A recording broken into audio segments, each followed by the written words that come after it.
Hi brilliant babes, thank you so much for tuning in to my channel. It's me, YCB. I am so delighted to have you here as one of my besties. Thank you so much.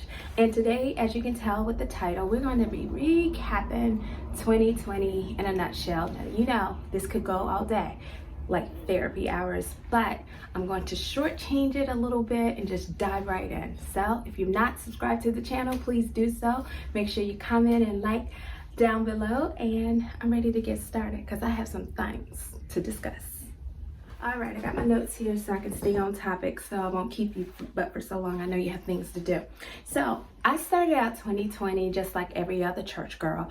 Oh, 2020 vision, 2020 vision. You know, I did all of that too with the whole world. And I even had my own word for the year, which I started out saying that 2020 was going to be an overwhelming year for me, and I had a premise about it. I felt like I served an overwhelming God, so why can't I experience overwhelming blessings, overwhelming joy, overwhelming love, etc., etc. And on my New Year's Day party, my parents have a New Year's Day party every year. I mean, literally this party has been happening since a baby, like forever. This is the first year that we have not had it. And at the party, I decided to dress up in a formal dress and walk around and tell all the attendees, this year is going to be an overwhelming year for me because I serve an overwhelming God, and he's going to give me overwhelming blessings. And I was so matter of fact about it. I was so serious about it. And it did. It started out just like that. Within 2 weeks of me declaring overwhelm as my word and putting it out there in the universe, I actually signed the lease to my brick and mortar space for Blend Juice Boutique, my wellness boutique. I mean, I was overwhelmed.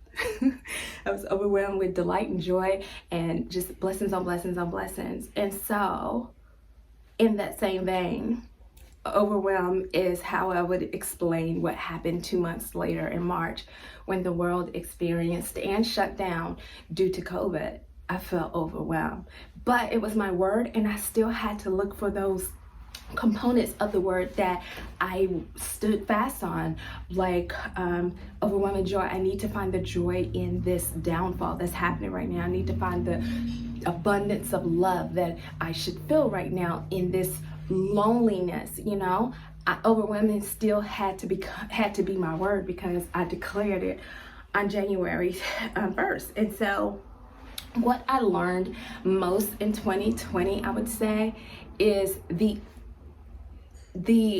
importance and the necessary action behind pivoting. Pivoting is probably a word that has been around forever, but having it to also be a part of your business model and to be a part of your lifestyle is very, very new. Very new. Like, I started out with a concept that I believed my business stood on, which is the whole RHOP movement. Everything's better for your blood cells raw, right? However, when COVID hit, I started thinking about survival. Like, how do I maintain this business? How do I keep it open? People don't necessarily want raw. That's more of a luxury in a situation like this. They want comfort because the donut shop was like popping.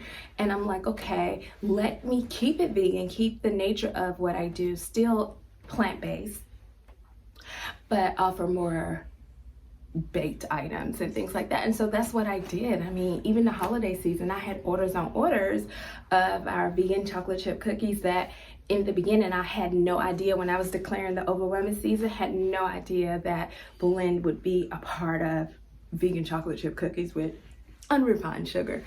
But yeah, that was all in the pivot. And I feel like I will need to tell you this, like, if you're out there and you're wanting to start a business or to just personal growth for yourself, learn the importance of including pivoting in your business model, in the model. What does it look like if a pandemic happens?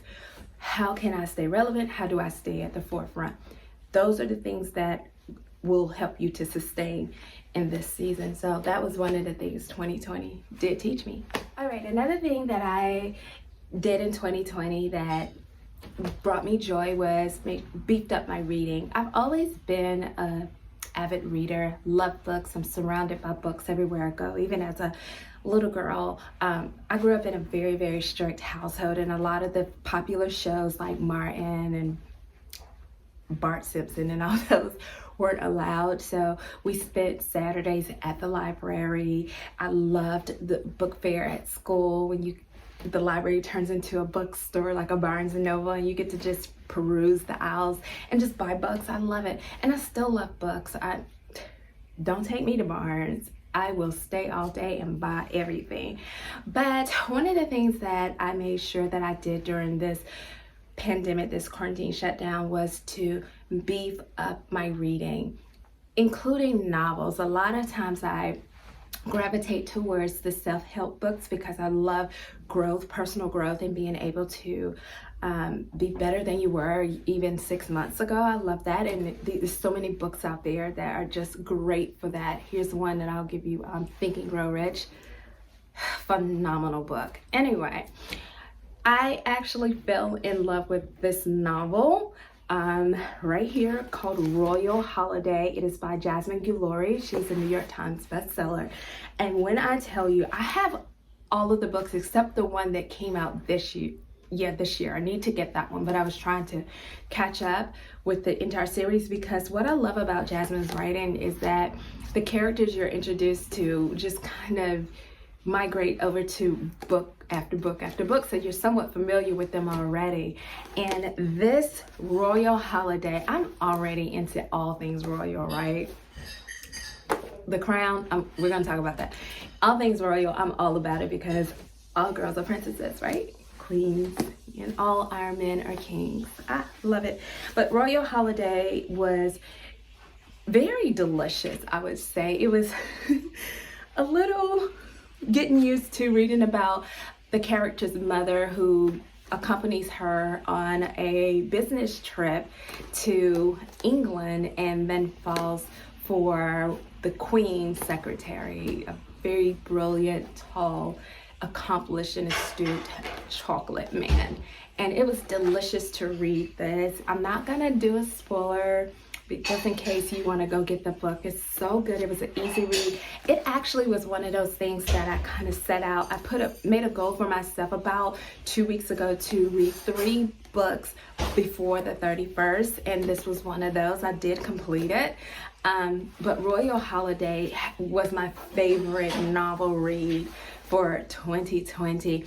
And as an aspiring author myself, and having completed my first novel this year, and right now I'm just doing edits on edits on edits because you write and then you edit like forever.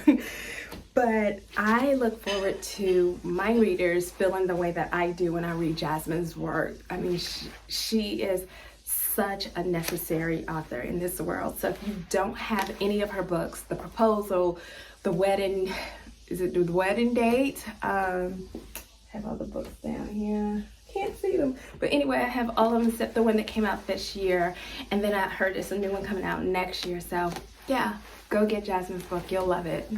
Next up, let's go to most disappointing TV. All right, so I love reality TV. It's just my thing. I just like it.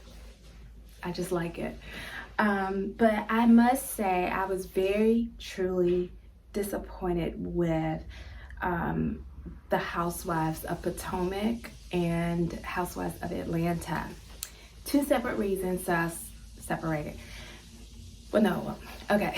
So, being a Housewives fan from when Vicky first stepped on the scene with Laura, and they had all this money and mansions and just, oh my gosh. And then Atlanta came, and it was like these women were basketball wives and former football player wives and rich men wives or girlfriends and things like that. And and then Beverly Hills, Lord have mercy, it created this fantasy, so to speak, that we like to buy into, especially those that are like in Wallace, South Dakota. You know, that's my little made-up town in my mind, a small town.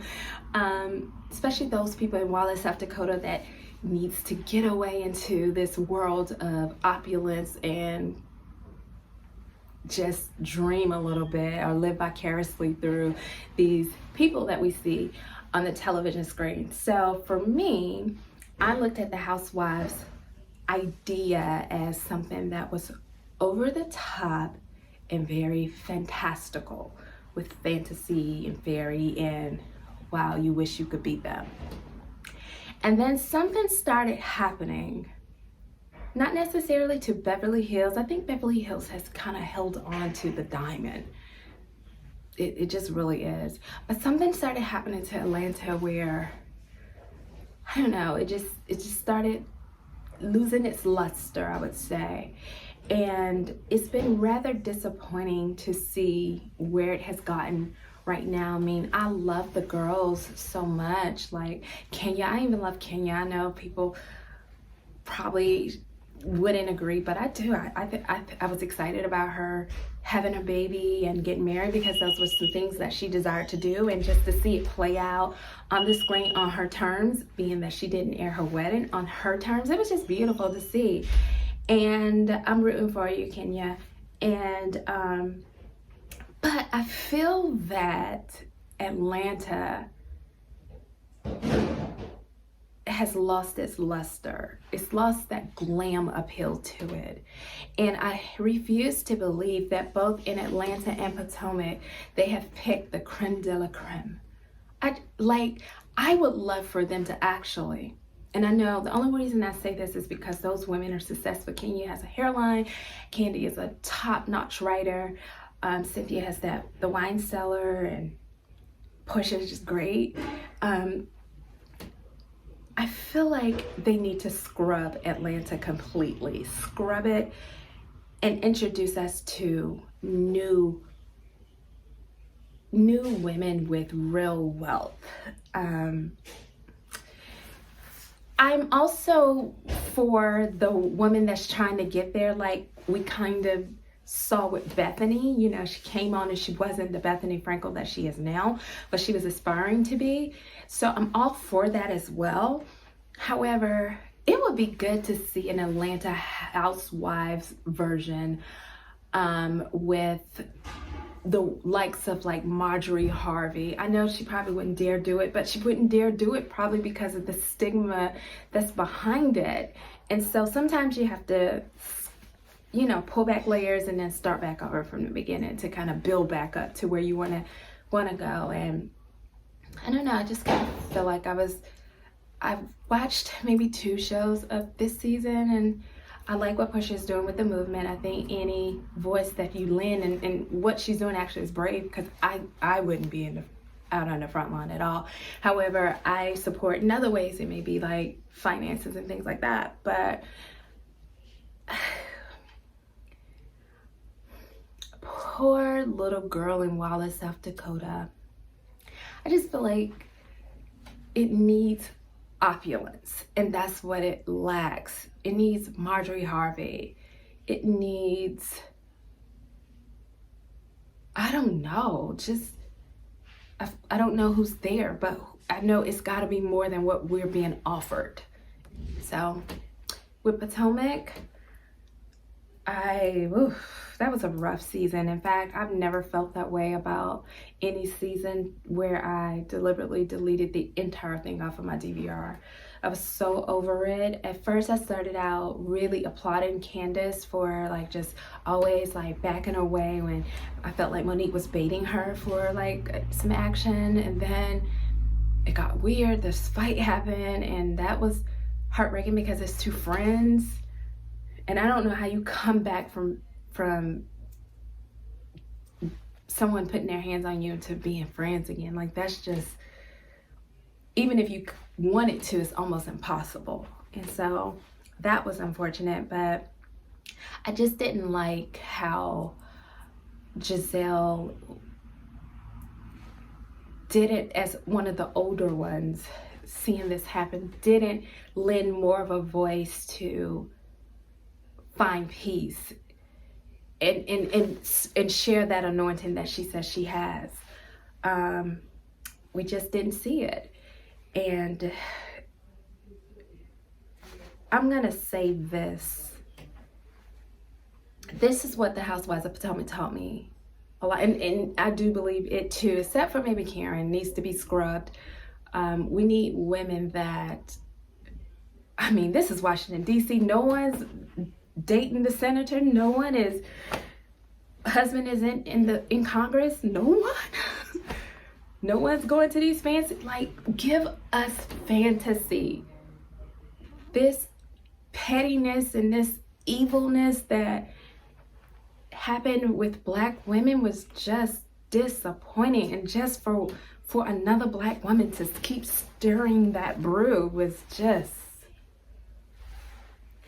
this is what it taught me. A lot of times when karma comes back on you, you don't necessarily know, but sometimes the world has a front seat at watching it play out, and just seeing how Giselle sat there at the reunion as to what they showed us, the edited version, and it just seemed like her skin and her gestures were just morphing into something else, and it was disappointing to see, because she's radiant.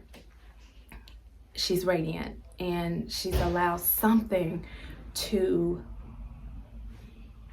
take precedence over showing her radiance, and that's the part that I wish hadn't have happened. I mean, I was for her. I guess that's why I like Kenya. I like pretty. Like, I like pretty things. I like to eat my food pretty. I love pretty. And she was definitely one that I truly liked from the beginning, but something happened this year for me that I was kind of, well, it happened last season. I was kind of like, maybe she'll get it together. And then she came back worse. And it's like, what in the world? And I don't know. I was with her on the Pastor Jamal was a cheetah, pumpkin eater. Like, I was with her on that. Okay, move on. She's going to get better. Look at this woman. She's going to get like the NBA president. Like, just better. And I'm not saying Pastor Jamal is worse. I think he's a brilliant man. It's hard not to look at him differently for me. I know people have their say about who he is and what he represents, but I see that he's serious about his anointing. He takes that serious. He's serious about being a pastor and leading people. He's just a person that also likes company. And hey, the anointing comes without repentance, right? So it doesn't take away necessarily from his gift and what he has to say, but I feel like for him, he should aspire to have someone on his team that other people can respect and other people can feel safety with their heart around. Like, what Giselle has shown is that she's dangerous, and as much as you would want to be her friend and as much as you would want to connect with her and compliment her or whatever, you have to tread lightly, because you don't know when it's going to be played back in its most horrible form. That's not even true. And we saw that a lot, and it's disappointing. So I really can extend grace to her and not go in. Like, I don't care about what they say about her house and decor and all that. Whatever. Everybody, personal taste is personal taste. But and since they're coming back with a season child with the same people, I'm interested to see what she has allowed God to work on her as it relates to women in particular. Maybe she's still mad at Pastor Jamal. Do you reckon that's what it is? She's still mad at him and punishing him a little bit. That part of her that it is seething, maybe that's what it is. I don't know. But we love you, Giselle, and redemption is for everybody. Even if you don't think you did anything wrong, it's people hurting. People are disappointed. At some point, you got to look at yourself and feel like, why am I disappointed? And I'm only saying that because I've been that mean girl.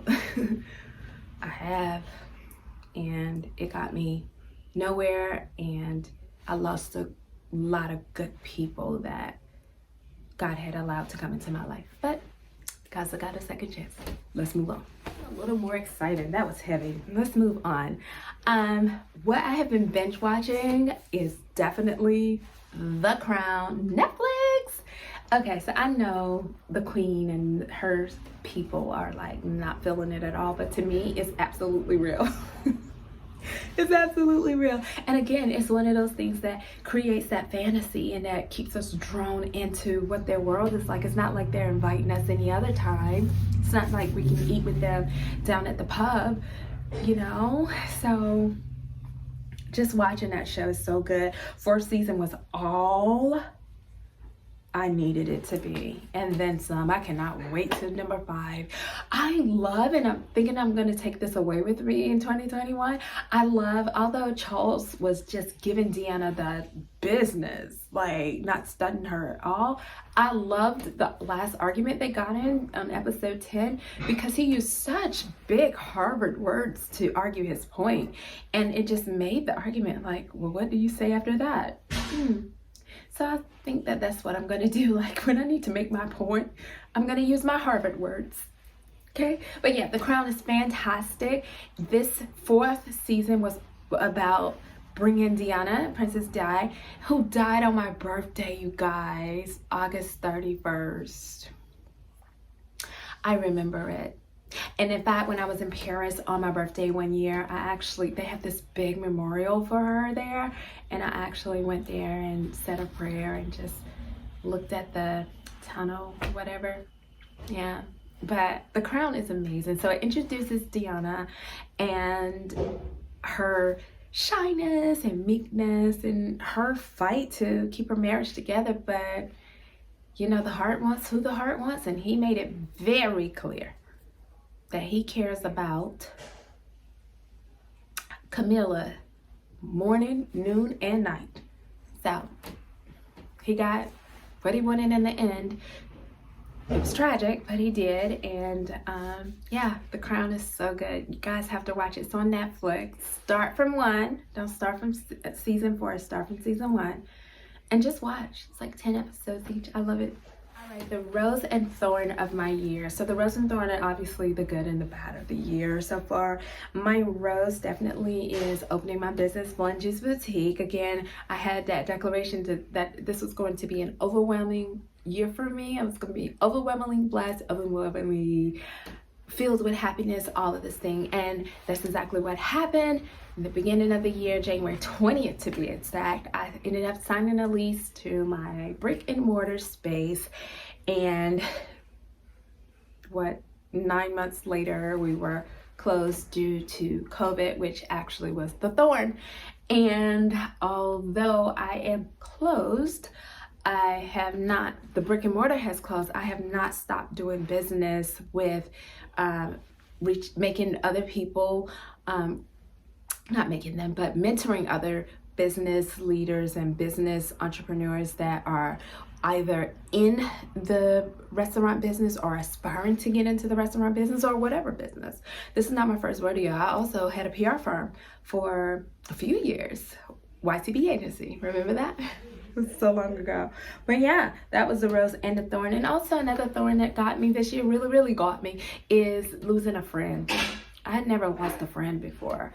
A friend of mine in November passed away, and it was just different for me. But I honor her daily. I think about her all the time because she was actually the one. First of all, she was the nicest friend I've ever had in my life.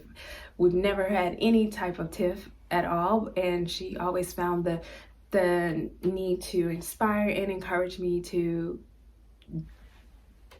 be brilliant. I had a tendency of definitely falling into the background and not showing the world my gifts, and she was one that wanted to make sure that I did not do that, and she inspired me to write.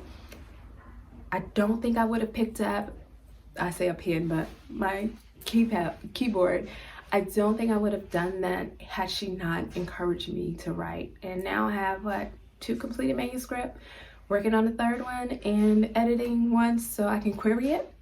But yeah, it happens, and she was young, and I'm sure that she is enjoying her deep, profound, she was one of these deep, profound English majors.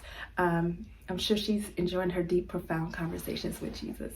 So yeah, that's the Rose and Thorn of this year. Most challenging dish, let's move over to food. Most challenging dish for me was definitely sourdough. I, like the rest of the world, started out with a sourdough starter, and I decided that I was going to tackle sourdough pizza dough because you can't find it around here in North Carolina, although you can find it in other cities, and I can't wait to get to you. But I wanted it. I wanted that sharp taste in a piece of crust, and when I tell you, it taught me every lesson under the sun. Really, sourdough is not something that does what you say, you do what it says. I say that often because it is the truth. First of all, sourdough pizza dough takes 3 days to do. 3 days, and then it might not work at the end of those 3 days. So yeah, it was the most challenging, but as you can see, I am no quitter. It worked. My most exciting dish was, I think, the sourdough donuts, my saffron rose water donuts that I made, and of course they were vegan. They were absolutely delicious. They look beautiful, they taste beautiful, and I still have a box in the freezer because I cook all the time, and there's no way. I mean, quarantine already got me. Quarantine 100 already got me. I'm very squishy over here, but I'm trying to not be overly squishy. So yeah, I have to like just take a bite and then freeze the rest. But yeah, that was my best dish this year. All right, the best event, although we were summoned to not attend events, I did, under the quarantine rule, plan my birthday luncheon. Well, it was a brunch. I loved it so much. It was outdoors at a park, very intimate. I used the crate as the centerpiece table and put a nice spread of my sourdough pizza, salad. What else do we have? I think we had a charcuterie board with like fruit and cheeses and sparkling water. It was a beautiful time outside. It was great, and I enjoyed it so much. However, yeah, it's no however. I enjoyed that so much. That was my best event this year. My best beauty item would definitely be my Heritage Store rose water, and I believe I have it. This is what it looks like. I am a toner fanatic. So I used the Rose Petal Rose Water Facial Toner. You can find this at the Target for like 10, 11 bucks. And it lasts a long time, but it has natural hyaluronic acid because rose water is a natural hydrator. It refines and refreshes, and it gives you a youthful complexion. Literally, after I wash my face, I pour a little bit in my hands. I used to do cotton balls, but I felt like the cotton ball doesn't need it as much as I need it. So let me put it in my hands, and I just pat it onto my face, all over, kind of like this, all over my face. And I actually do this in between serums. So I wash my face, then I pat the toner in. Then I put a hyaluronic acid serum, then I pat the toner, some more toner in. I use a vitamin C, and I pat the toner in. So in between each serum, I'm using toner. This is my favorite. I love exfoliating. That would be a close second. But number one is toning. Toning has allowed my skin to just be vibrant, radiant, and I just love all things radiant, right? Yeah. My favorite fragrance for this year, definitely, I found myself going to an oldie but goodie. Coco Chanel. Right here, it's an old bottle, child, very old. Here, Coco Chanel, if you can see it, it's kind of run down, but hey, it still works, and it still smells good. I like old lady smells. I don't know, I just feel like it's mature and it smells like money. Yeah, so I love the Coco Chanel, not to be mistaken with Mademoiselle. Coco Chanel, just the Coco Chanel. Been my go-to fragrance this year. We're almost done. Yeah, we are done. So my word for 2021, I'm actually going to give you a sneak peek before I announce it on my other platforms, but my word for 2021 is riveting. In all things, I plan to be riveting. I plan to do riveting. I plan to eat riveting. I plan to look riveting. I plan to talk riveting. And so I'm looking forward to how that word will show up in my life. I'm believing God for amazing things for this year without the whole fanfare of 2020 vision. But I'm still hopeful, and I know that we have a lot of life to do, and sometimes we can get sucked into what's happening around us that we kind of lose focus. That's exactly what the enemy wants you to do. I choose to have riveting thoughts about my future, and it's a lot of things that's going to be happening. I mean, you're going to look up and like, girl, what is going on? I'm telling you, eyes have not seen, ears have not heard. And the same for you. I know it's going to happen for you because God is in that business, right? To allowing dreams to come true, to wowing you and to overwhelming you with amazing opportunities that will just dazzle and wow and leave you feeling riveting. All right? Well, that's it. I look to come back sometime next year to you, and we're gonna keep doing videos with food. We're gonna keep doing these little chit chats. I plan to do more business tips as well because I've been a business owner for a long time, and I'm actually putting together a course, so look out for that. I'm putting together a course that will be digital and allow for those who are looking to break into the entrepreneurship game as far as owning a brick and mortar. I'm not talking about like you just decide, oh, I want to be a boss. Okay, I'm gonna be a boss. I'm talking about those who are serious, have a product or an idea that they can see that the world is missing and that they need some kind of guidance and assistance with. I'm your girl. I'm going to be that person that actually holds your hand. So look out for a course that's coming near you. I want to thank you so much for supporting my channel in 2020. I can only grow from here. Being in front of the camera on YouTube is really a stretch for me. It's one of those things, again, that my late friend used to inspire me to do. Just do. And I have no problem being in front of the camera, but sometimes it's just like, okay, here we go. I don't know. It's hard to explain. But I'm thankful for you guys just being there for the journey and inspire me to do what I do daily. I love each and every one of you all. I'm gonna go edit this and put it up real quick so you can have this before the bell rings, or what is not the bell, the ball drops. That's what it is. It's the ball even dropping this year. I love you. Again, I'm YC. If you haven't subscribed, make sure you do. Stay close to God in 2021, just like you have in 2020, and allow Him to do riveting things in your life.